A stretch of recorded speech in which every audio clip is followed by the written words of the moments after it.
Hey, what's up guys, I'm Brian, this is Tech Therapy. Thank you so much for watching this comparison of two 83-inch OLEDs. Both are my personal displays, the LG G5 and the Sony A80L. I love these both. These are the ones I've chose in the last 2 years over anything else on the planet. I thought it would be fun to see how close they really are. The A80L is not your average OLED. It is the successor to the very popular A90J Master series. Basically the same TV, same chassis, same heatsink, except it has the XR cognitive processor. The LG G5 is an absolute monster. How close are they in all types of content?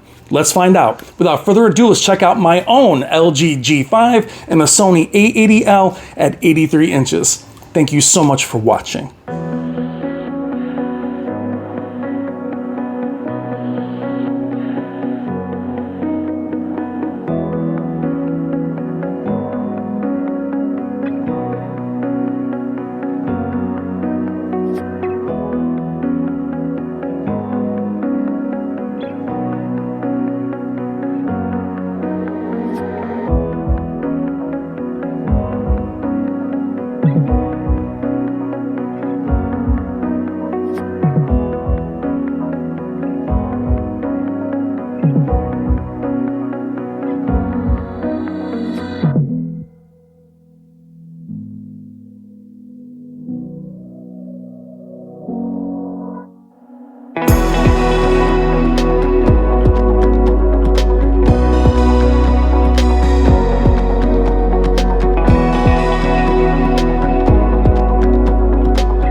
All right, guys, let's do it. What have you seen so far in both the intro and the beginning of this video? Both TVs can look virtually the same and extremely different depending on the content and the presets. Thus far, the TVs have been in the Filmaker preset even in the intro. You can see many shots such as this, they look similar, and then here they will look completely different. I find the comparison fascinating. Now, many of you may like the Sony image better as it may look more accurate or more true to life. That's the point of doing this video. Not just to see how far apart these TVs are, but really to show you that even a standard OLED from a few years ago still looks absolutely amazing. And I want to use the A80L as a stand-in for other LG OLEDs and even Samsung OLEDs that are more affordable, and if you are considering them. But before we get into that, let's go into the picture preset overview. This is where I'll compare the different presets, which are, in my opinion, the signature of each manufacturer. Custom is the most accurate preset from Sony before they went into the professional preset. And you have also Filmaker from LG. We'll go back and forth between Filmaker, Custom, and Vivid. Then we'll move into Standard. Now, why I think the presets are very important, I can easily put these TVs in Filmaker, call it a day, and give you a 10-minute video. That is not my style. I want to show you these TVs in every single preset and in every single situation I can think of. So Cinema and Cinema Home are both very different depending on the content. They'll go against the standard Cinema preset on the A80L. We'll be comparing gaming later on in the video, but for right now, we're going to roll with Filmaker and Custom. Now, when you think Sony, you think Filmaker's intent, and LG is also somewhere in the middle. They can be very accurate out of the box as well. We'll stay in Filmaker and Custom for certain parts of this video. We'll also jump into Standard, Cinema, Cinema Home, and just straight Cinema from both LG and Sony, and we'll go back and forth. There are many times where they look very similar. Then there's times where I thought they would look very different, as in this Firegirl demo, and they actually didn't look as far apart as I thought they would. Certain shots, the LG G5 is clearly much brighter with more color and more vibrant, but in this shot, where I thought they would pull away at 3000 nits from our good friend Jennifer Gala, they didn't look as different as I thought they would.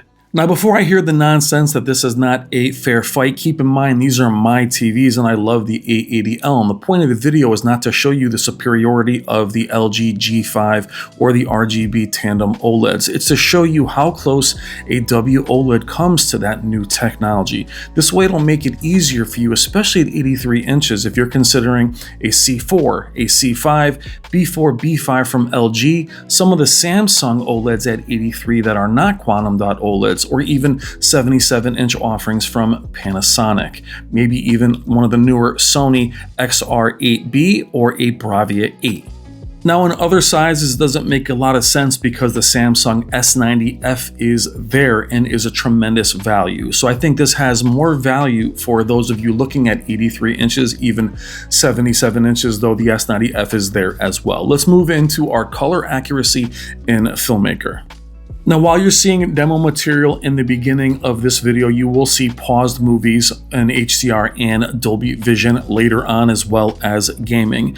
Though a lot of Jennifer Gala's content is from 2000 nits up to 10,000 nits. This will show you the differences in brightness even while we're in the most accurate preset. This is very important. It will show you that they don't look the same even when they are in their most accurate preset, and that brightness is present. So when you want to chase the brightness of the G5, it will show up in nearly everything.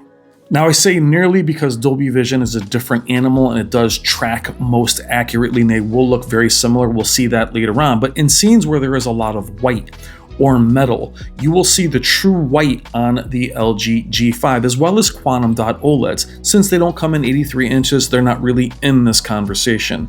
There are options at 83, as I mentioned, from LG and Samsung. Those are the ones I want you to consider if you're looking at the 83-inch size.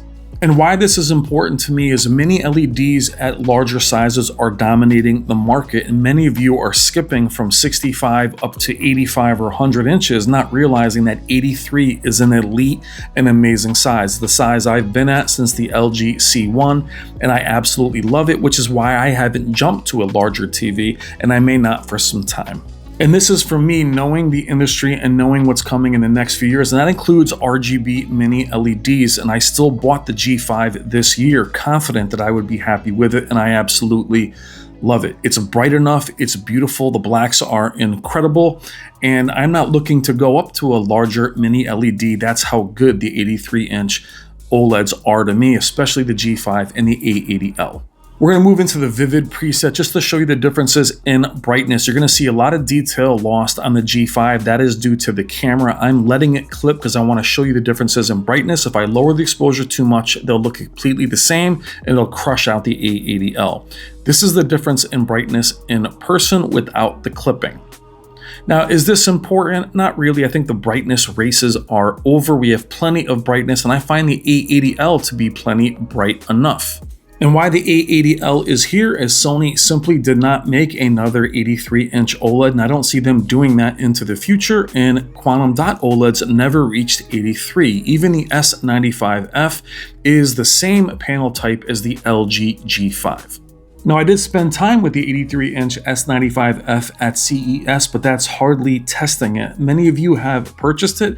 If you did, please let me know in the comments so others can see your experiences with it, and maybe the S95F at 83 inches is also an option. As I mentioned, 83 is a special size. It is much more impactful in my opinion than 77, but many of you are overlooking it. It's too expensive, but as I mentioned earlier, the B series at this size is absolutely incredible. Samsung also, I believe, has the S85 at 83 inches, and they'll look very similar to what you're seeing here from the Sony A80L. And as much as I love mini LEDs, I reviewed a ton of them this year, and they go up to 115, 116 inches. The LG G5 destroyed everything that was in my studio this year. Even with the windy road and some of the issues the G5 had, it was way more vibrant, bright, and impactful than anything else I had ever seen. Other than the QD OLEDs that I had in the studio at 65 inches and some of the comparisons I've seen at 77 inches. However, the 83-inch G5 will still brute force a 77-inch QD OLED, which is why we're focusing on the 83-inch size. Also, the LG G4 is still available at 83 inches, and actually the Sony A80L is also still available, and again, one of my favorite TVs ever. A very special shout out to the one and only Jennifer Gala and her second channel, HDR Super Channel. The majority of the content seen within this video and intro is from those two channels. Check the description below for links to both channels and consider becoming a Patreon member to Jen's main channel and enjoy all of this amazing content in both Dolby Vision and Dolby Atmos. Thank you so much, Jen. You are my hero. Her content is absolutely amazing, and it really does show the strengths of all the TVs I show within my videos, and I'm very grateful as YouTube's copyright is very strict, keeping me from showing you live sports and movies. We are 11 minutes in, and what are you guys seeing from these two amazing TVs as I bring in a very special guest, the adorable LG C4. Now I have the 42-inch LG C4 to even bring in more context of what a more modern OLED from just last year, how it would look in comparison to the G5 and then the A80L. This will help round out what WOLEDs from two different manufacturers will look like versus the LG G5. Now keep in mind the C4 at 42 and 48 doesn't have the pixel booster brightness technology, yet you can still see that it is a bit brighter than the A80L, which is officially from the year before, even though it does carry over. This will give you a better idea of how bright a C5 would be against the G5 and A80L. The C5 quite a bit brighter than the C4, so it's even closer to the G5 than the C4 you see here. But each shot you see provides different context. The specular highlights here versus the whites here. They look closer in the previous shot than miles apart. Saturation, color. Even though they are in accurate presets such as Cinema, Cinema Home, you can still see the differences in vibrancy and color. But the question for you guys is, are those differences enough to go for the G5, but if you want to save money, will you go for the others? And why I'm focusing on 83 inches is I do think it's a size that's being overlooked, as I mentioned earlier in the video, and the choices are much more limited at that size. Between 55 and 77, that is where quantum dot OLEDs live, and then the G5 kind of gets neutralized with the other flagships. There's even Panasonic and the Z95B at that size, or those sizes. I've compared all of those TVs. Then the G5 is just as good and they're equal, but at 83 inches it really does stand alone. But there are other options. Again, the reason for this video. Now I'm completely unscripted. I haven't written anything down beforehand, no talking points. I do build a structure around the video that I shoot. There's over 200 clips blended in from Jennifer Gala and the HDR Super Channel from many different videos. But I do highlight what I want you to see, where the TVs do look similar and then very different. But what are you seeing?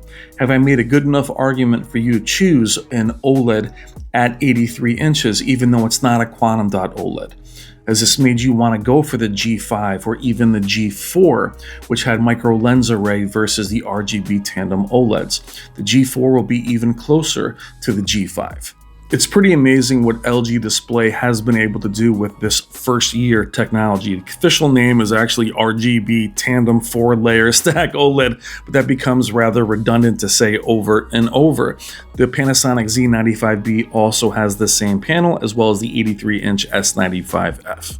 Making the G5 not just brighter, but more efficient than the micro lens array G4 that was before it. Now, if you look at these shots, we are still in our either custom, filmmaker, or movie presets. That would be cinema or cinema home. I don't need to push it to vivid or even standard to highlight the differences in brightness. That'll just blow it out. Shots like this with the flames and the white screen, you can see where the G5 separates itself from the others, but the C4 is also still brighter than the A80L.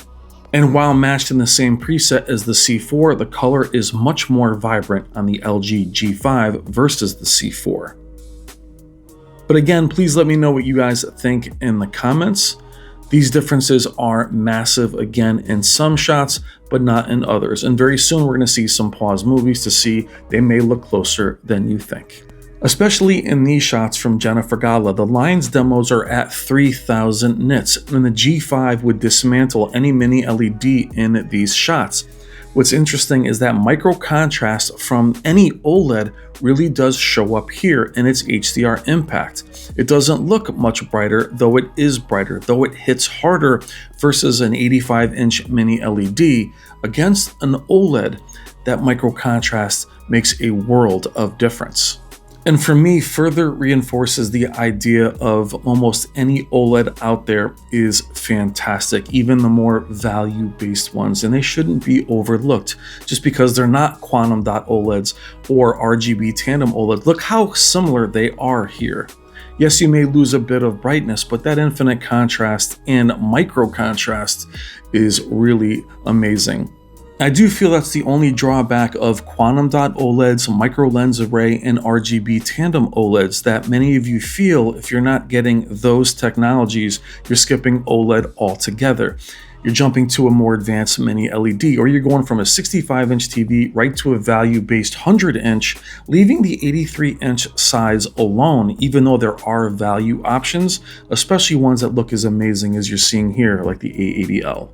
Point of fact, I still enjoy my 83-inch C1 more than anything else that you see here because that is my main gaming TV and it's more than good enough. All the TVs you see here, including the C1, have been purchased from our good friends at Value Electronics. Please consider making your next TV purchase through them. Check the description below for all their information. Let them know that Brian from Brian's Tech Therapy sent you. Thank you, Robert. Thank you, Wendy. Moving into SDR, content will remain in the cinema preset. All TVs look amazing. Here's a quick disclaimer. If you're going to watch a more modern Sony TV, please step out of the professional preset as they aren't very bright at all, but only in that one preset. In any other preset, including cinema, they will be plenty bright. So just keep that in mind. All TVs look great here in SDR. Let's move into Dolby Vision, Netflix, Frankenstein. This is a gorgeous Dolby Vision showcase. The LGs are in their Dolby Vision Cinema, the Sony in Dolby Vision Bright. And while the G5 is brighter and has more saturation, I prefer the C5 in this shot, though the flames are better resolved and there's more shadow detail on the A80L in certain shots, though it is cooler. Dolby Vision tracks the filmmaker's intent, especially in streaming, so as long as you're in the more accurate presets, it will be dark regardless of how bright your TV is. Even bright mini LEDs aren't bright in Dolby Vision. They will look very much like the TV that came out the year before. So if you're chasing brightness but only watch Dolby Vision streaming, you may not see it in your content, though I do prefer the LG G5 and its warmth in this shot. What do you guys think between these three TVs? What's ironic is my Sony A80J and my LG C1 are brighter in Dolby Vision than these three TVs, meaning newer modern TVs track Dolby Vision more closely, giving you the filmmaker's intent. So regardless of brightness, these TVs aren't as bright as my older TVs. So many of you might be befuddled of why Dolby Vision this year is maybe darker than your last year or 2-year-old TV. Aside from that, what are you guys seeing in these shots as we move over to Godzilla -1? Again, we're still in our more accurate Dolby Vision Cinema preset. Now, why I'm not discussing everything we're seeing on screen is I'm just trying to give you context, not speak at you. I want you to tell me what you see in these shots in the comments, please. Leaving Godzilla -1 and streaming, let's move into the 4K Blu-ray of Highlander, still in Dolby Vision. Amazing movie, but low budget. I actually saw this in the movies. Grain structure, very strong, even on 4K Blu-ray. Not the best transfer. I'm checking for upscaling here, and they're all pretty equal. The Sony did not blow them away in terms of upscaling. Both did a great job with not a great source, though perfect movie in my opinion. Meaning slightly better upscaling is not magic even on physical media. Let's move into Brightburn on 4K Blu-ray HDR10. This is where the specular highlights in the G5 really pull away, and I had to lower the exposure just to capture it, as it just looked like a blob without that. The G5 really does excel in these shots. The specular highlights you see in films, even jewelry, anything that sparkles will show up more on the brighter G5. Looks great on all the TVs, but the G5 for me is head and shoulders above the others. Not just in the beams or the specular highlights, but in the scenery around him, and then also in the victim's clothes and the back of his head, his ear. Everything is more visible on the G5 without blowing anything out. Moving into Pacific Rim, one of my favorite 4K Blu-ray transfers ever, we're going to begin in the Cinema preset. You'll see the differences here in the specular highlights, even the warmth of the G5 and C5, and we'll move over to the standard preset to see the specular highlights shine even more. You're not having to watch everything in Cinema or Filmaker. Jump into any preset you enjoy the most. But the G5 also pulls away here. The movie looks amazing on nearly everything, but I do prefer it on the G5. What sets apart the G5 and RGB tandem OLEDs is not just brightness and efficiency, it's color saturation and color luminance as the TVs get very bright. Where very bright mini LEDs will brighten the whole scene and wash out the image. With the G5, you're not losing that depth. You get the depth, the brightness, and the color. Let's move on to Madmax Fury Road. Here, even in Filmaker and Custom on the Sony, you can see how much brighter the G5 is, but the color luminance is there and the color on his outfit.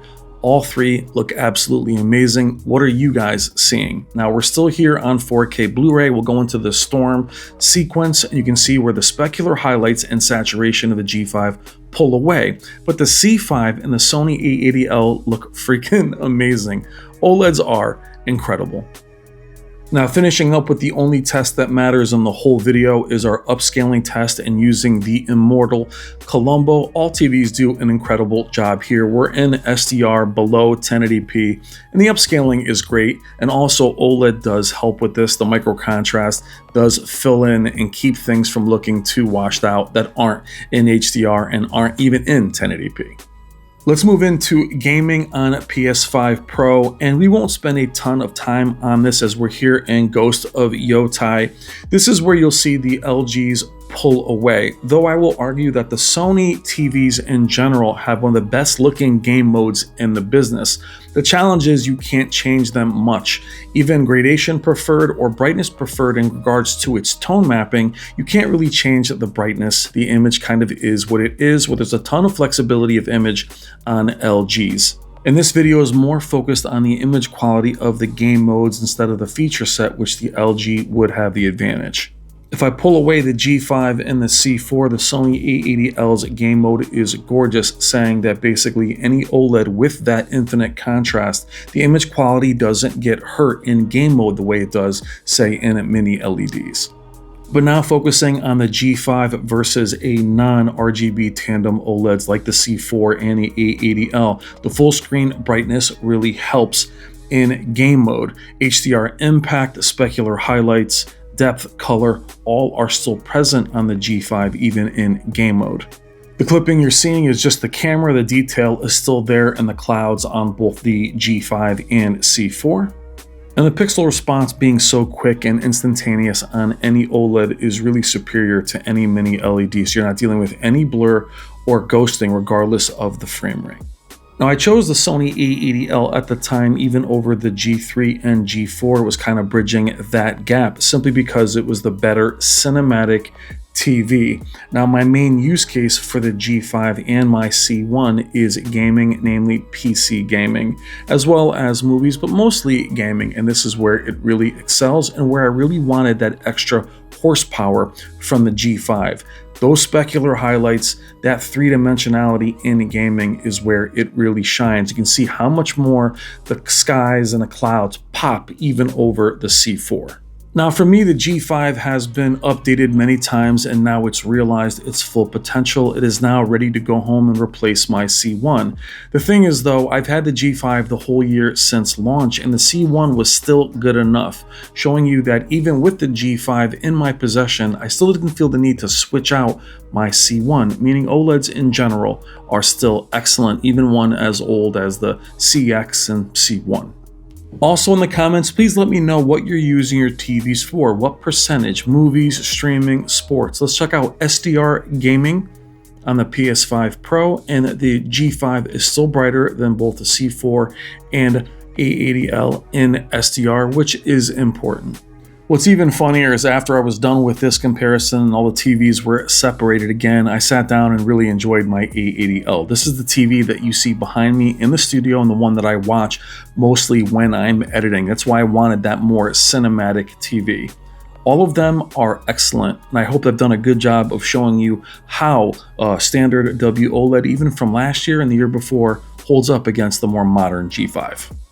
In closing, I have absolutely no illusions over the future of TV technology, especially OLED. Now that we have ultra-large, ultra-premium, value-based mini LEDs, many of you are skipping OLED altogether. If you do want a larger size, both 77, especially 83, consider a WOLED. I hope I was able to show you the difference and how beautiful a WOLED looks even against a G5 or even a quantum dot OLED. I want them to survive and not go the way of plasma, and in my opinion, OLEDs in general are still the best TV technology out there. Both RGB tandem OLEDs and quantum dot OLEDs, in my opinion, are still the best in the world, but WOLED is still a huge upgrade over almost everything that you may see or have presently. I'm Brian, this is Tech Therapy. Thank you so much for watching. Please consider liking and subscribing. Love you guys. Take care.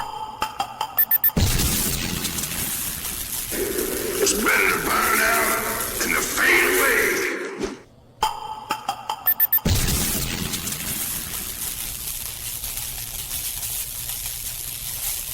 There can be only one.